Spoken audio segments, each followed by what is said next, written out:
Hello friends, कैसे हैं आप। मैं नेहा एक बार फिर से आप सभी का स्वागत करती हूं आपके अपने channel travel to Uttarakhand with Kanwarpal में। दोस्तों, ये तो आप सभी जानते हैं कि केदारनाथ धाम में पिछले कई दिनों से लगातार बारिश हो रही है। तो आज की इस वीडियो में मैं आपको यही जानकारी देने वाली हूं और केदारनाथ धाम के लाइव दर्शन कराने वाली हूं। और साथ में आपको बताऊंगी कि जो यात्री केदारनाथ धाम की यात्रा पर आ रखे हैं उनका क्या हाल है अभी केदारनाथ धाम में इतनी बर्फ़बारी में।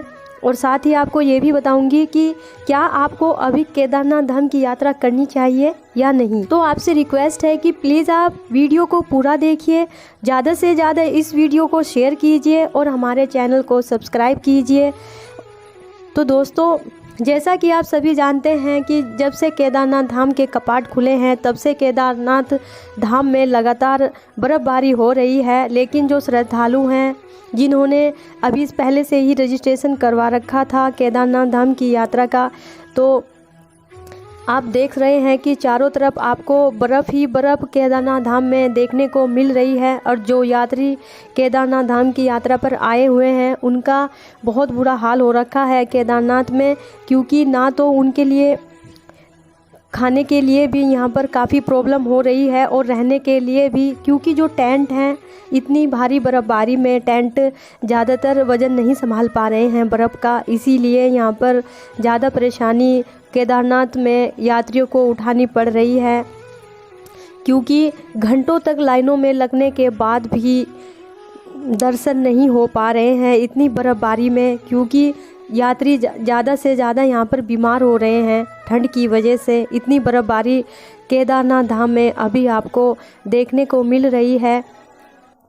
तो जो श्रद्धालु अभी केदारनाथ धाम की यात्रा पर आना चाहते हैं तो आपसे रिक्वेस्ट है कि प्लीज़ आप अभी केदारनाथ धाम की यात्रा ना करें, क्योंकि जो ट्रैकिंग करके और या घोड़े पालकी के द्वारा यात्रा करने आ रहे हैं वो ज़्यादा रिस्की हो सकता है घोड़े पालकी के द्वारा, क्योंकि ट्रैकिंग के मार्ग पर फिसलन भी हो रखी है बर्फ़ की वजह से, जिससे चलने में घोड़े खच्चर या इंसान को ही परेशानी हो सकती है। इसीलिए अगर आप ट्रैकिंग करके खुद आएंगे तो ज़्यादा बेटर है, वरना आप घोड़े पालकी के द्वारा तो बिल्कुल भी ट्रैकिंग ना करें इतनी बर्फ़बारी में, क्योंकि फिसलन में कुछ भी हो सकता है।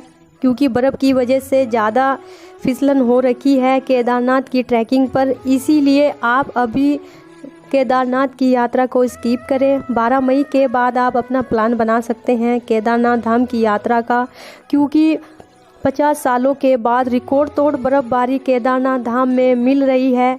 बर्फ़बारी देखने का सबका मन होता है, लेकिन इतनी ज़्यादा बर्फ़बारी आपने पहले कभी नहीं देखी होगी जितनी इस साल केदारनाथ धाम में हो रही है। पिछले 50 सालों का रिकॉर्ड तोड़ रखा है बर्फ़बारी ने। प्रॉपर यहाँ पर श्रद्धालुओं को कैंप या होटल नहीं मिल पा रहे हैं, खाना भी नहीं मिल पा रहा है, क्योंकि बर्फ़ की वजह से सब उलट पुलट हो गया है। कैंप भी जो यहाँ पर अपने प्राइवेट कैंप लगे हुए थे वह भी इतनी बर्फ़बारी जो निरंतर केदारनाथ धाम में हो रही है, जो कैंप लगे हुए हैं वो उनका भार नहीं संभाल पा रहे हैं इतनी बर्फ़ का। इसीलिए यहाँ पर यात्रियों को ज़्यादा परेशानियों का सामना करना पड़ रहा है। और दोस्तों, जो हेलीपैड से यात्रा करने वाले हैं उनको भी मैं बता दूं कि ज़्यादा बर्फ़बारी में हेली सेवाएं भी सुचारू रूप से अपनी सेवाएं नहीं दे पाएंगी। अगर कम बर्फ़बारी होगी तभी हेली सेवाओं को शुरू किया जाएगा, अन्यथा अभी हेली सेवाएं रोकी गई हैं। ज़्यादा बर्फ़बारी केदारनाथ धाम में हो रही है। इसीलिए अगर आप केदारनाथ धाम की यात्रा पर आ रहे हैं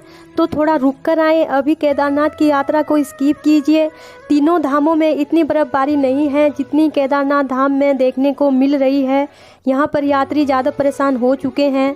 घंटों तक इतनी बर्फ़बारी में लाइन में लगना कोई आम बात नहीं है।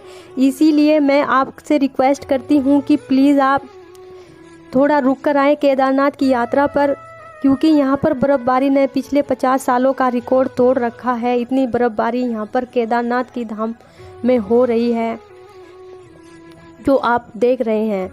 इसीलिए ये वीडियो मैं आप तक शेयर कर रही हूँ ताकि आप एक बार केदारनाथ का यह दृश्य देख ले, उसके बाद ही अपनी यात्रा का प्लान बनाएं। तो मिलते हैं आपसे नेक्स्ट वीडियो में, तब तक आप अपना ख्याल रखिए और अपनों का भी। हर हर महादेव।